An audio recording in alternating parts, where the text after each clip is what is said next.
Welcome everyone to Have History Will Travel. I am your host, the Wilder Historian, and we are nearing the end of the war for General Hancock. The Second Corps' reputation as hard fighters won them the distinction of having to do some more of the hardest fighting through the end of 1864.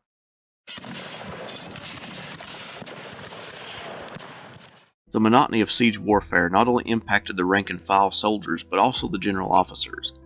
When he was not in the field supervising drill or inspecting fortifications, he was lounging at his headquarters attempting to heal.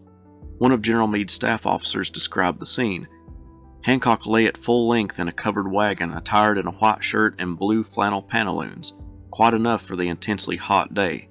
He lies down as much as he can to give his wounded leg rest. On a regular basis, Meade would come to visit, sit down on the front seat of the wagon, light a cigar, and talk with Winfield. The staff officer said, "We all knew he was fixed for an hour at least. When he gets down with Hancock, they talk and talk and talk, being great friends."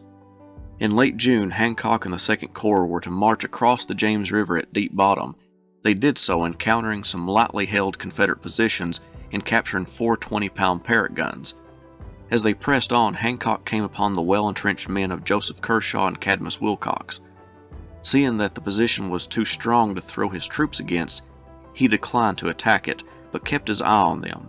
The whole time that the Second Corps was marching to Deep Bottom, some Pennsylvania miners were digging away at a tunnel underneath the Confederate line at Petersburg and planned to explode gunpowder and open a gap in the rebel line. The Deep Bottom expedition was supposed to draw troops away from that sector so that when the explosion occurred, Union forces could rush in without the threat of Confederate reinforcements. It had worked. Lee had sent away 3 divisions to deal with Hancock at Deep Bottom, but the attack on the crater was hit with a lot of misfortunes and poor decisions and did not result in the desired hopes.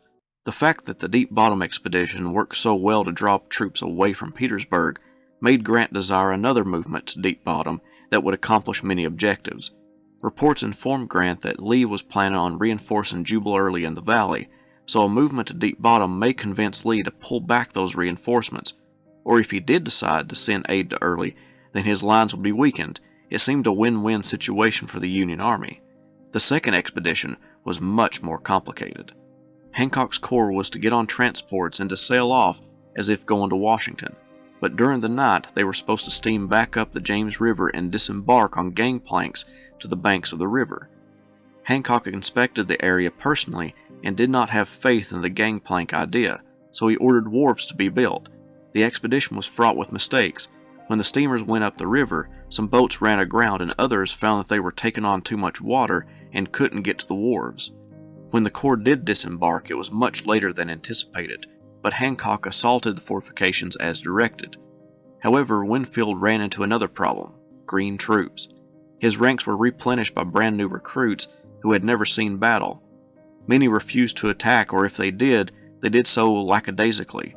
The Irish Brigade in particular crowded under a patch of trees and refused to move.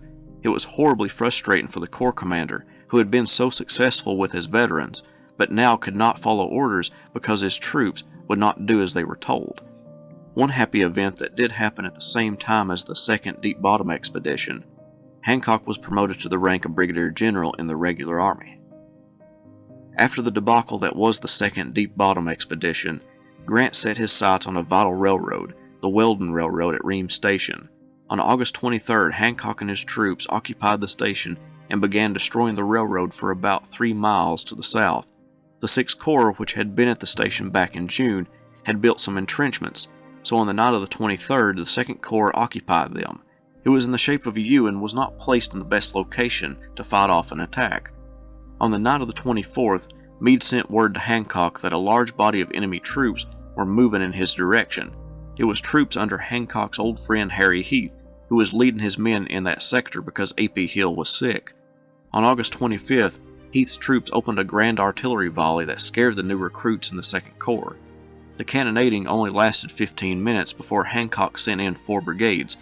For a few minutes, Hancock's line held, but it quickly gave way. It looked to be a total disaster for the Second Corps. 2 men stand out who saved the Union that day.